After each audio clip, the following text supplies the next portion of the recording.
Hey guys, this is Abel Mendoza from That Worship Sound.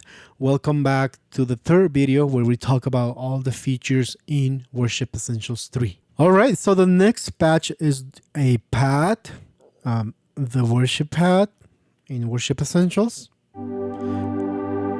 Again, let's remove all the effects that is applied to the patch.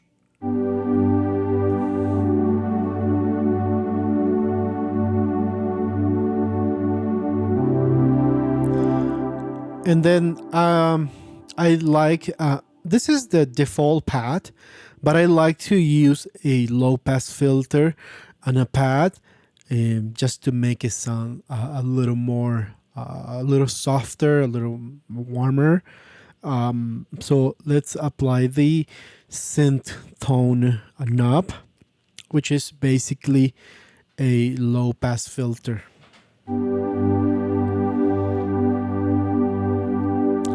Let's take it all the way down until we only hear like almost like a bass sound. And then let's gradually tone it up.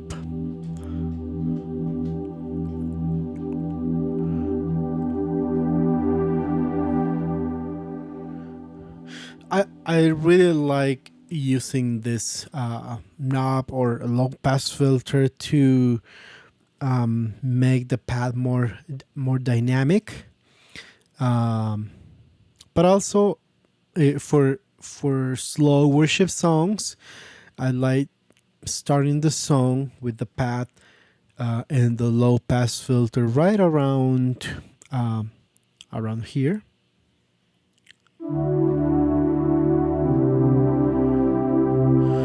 So this is a default, and this is where I like to have the low pass filter just around 1 o'clock, 2 o'clock sometimes.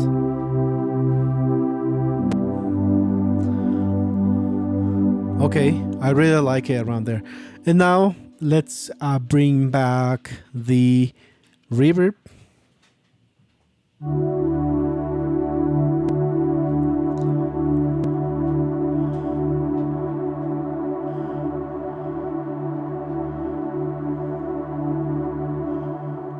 See how it becomes really like ambient, maybe dense, and really like the texture I'm getting with the reverb on.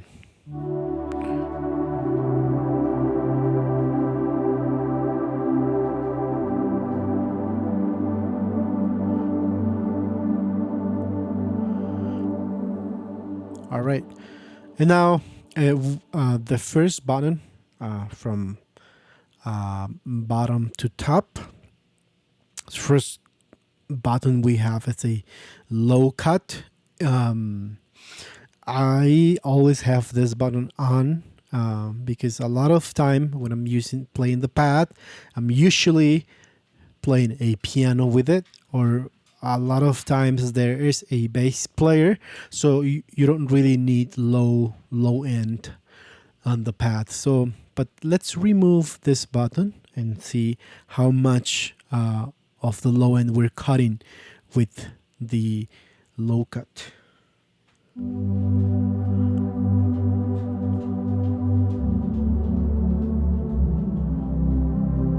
So that's with the button off, and this is with the button on.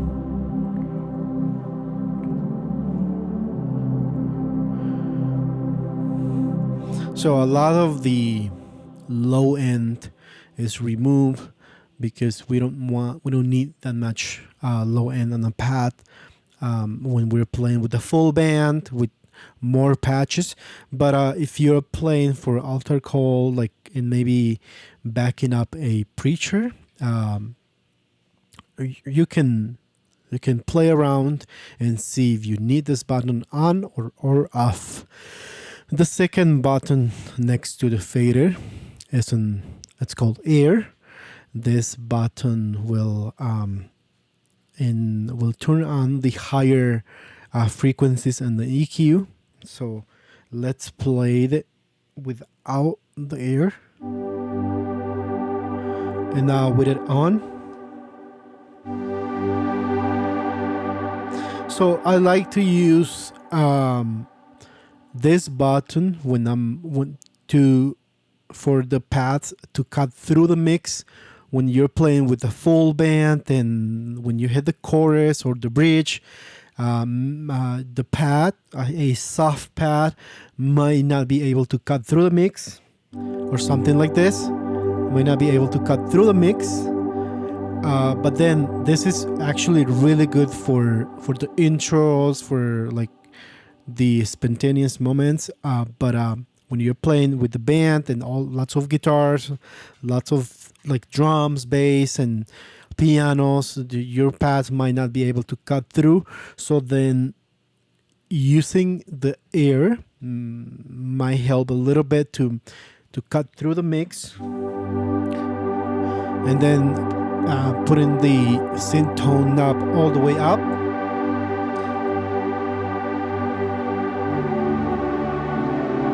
So what we get is a really nice, airy, bright pad. So there's that. Let's move on. And the third button is a modulation button. So let me play the pad, and then here without the modulation, and then with modulation.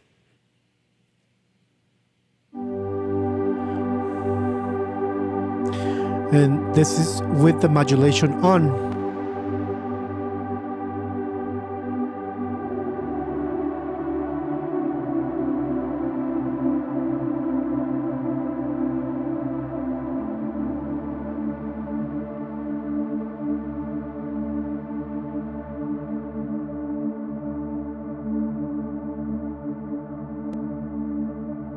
Okay, so I really like to use these settings for like intros, for like when the band comes up and then you're gonna start to play.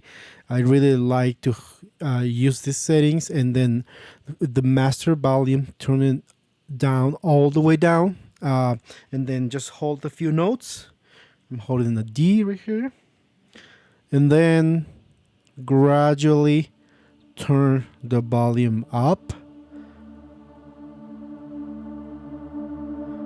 and then we have a really nice worship pad going on, and we're ready to bring any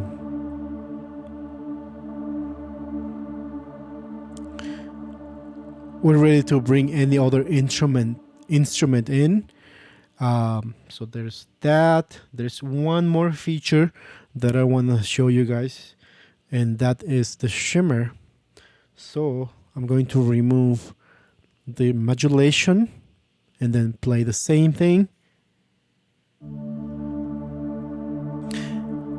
And here comes the shimmer.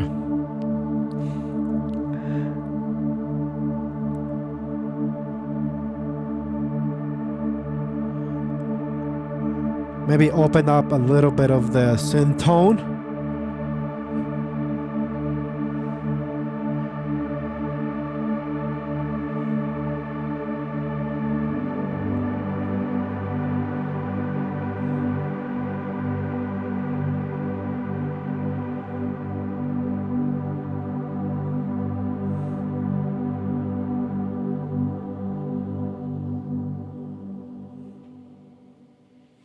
All right, so I highly recommend that you play around with all the features.